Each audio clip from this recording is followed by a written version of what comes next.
surface removal that was reduced by about 3%. There are also questions posed by the Planning and Zoning Commission about there's retaining walls that were originally proposed upon the storm sewer.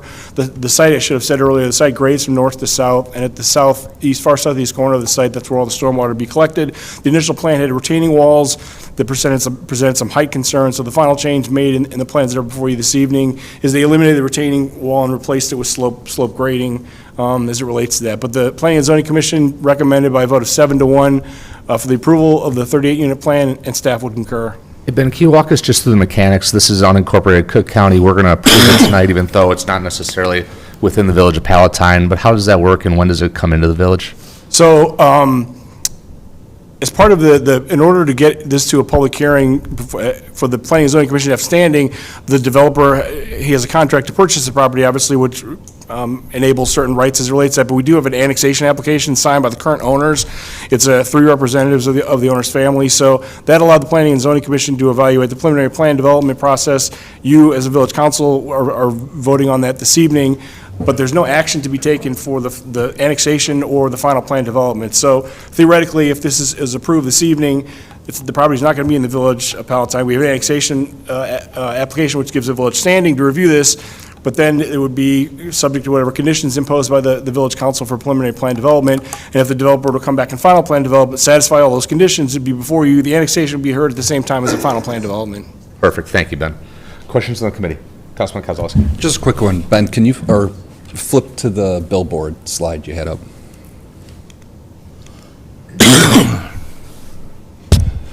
Knowing this one's going to be gone, and this one just re-signed a lease for 10 or 11 years, you said? Yeah, I know the developer and his attorney are here and can give you the exact parameters. Okay. It's the lease documents which were submitted to the village were signed some time ago, and they're automatic extensions. So I know mechanically, as you indicated, the one in the southeast, I think, is to be terminated in the next 6 or 8 months. The one on the north side has a 12-year term, but I don't know when that's effective from. It's either extension. I don't have the sense that it was extended recently, but I think just the current extension's at play. Can we make a condition when those extensions expire that it's to be removed?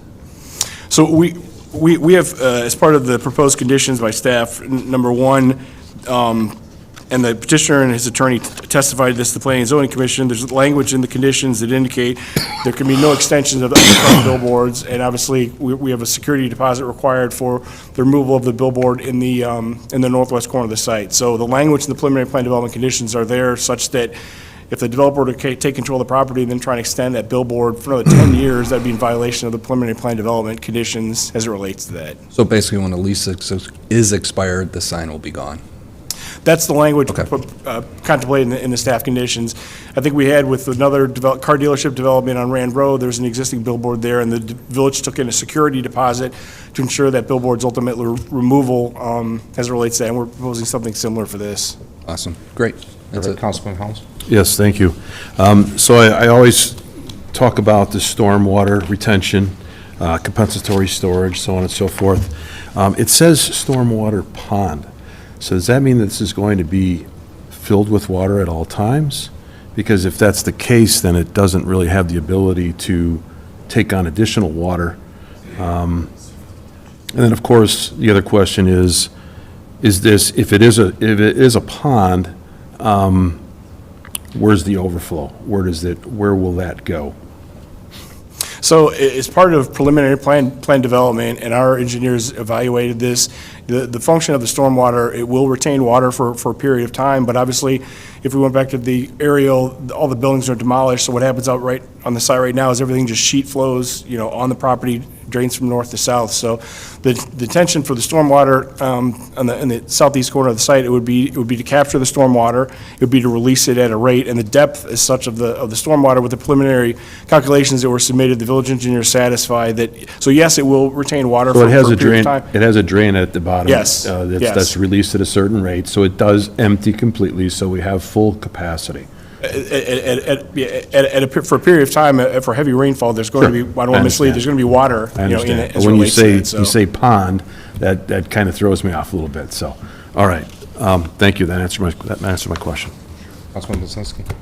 Ben, often I get asked to the subdivision to the west of this, which is in the village Palatine, has asked I've gotten, as a councilman, asked, is there any chance that we can get connectivity to Quinton Road?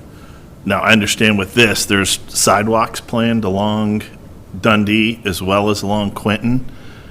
Is there an opportunity here to link that subdivision to Quinton Road? Yeah, I think we'd have the ability to do that. We'd have the ability also to recapture, the subdivision. I should have, I missed one point that I wanted to share, which is related somewhat to what you're talking about. The developer, as part of the access to the site, Dundee Road is a right-in, right-out only.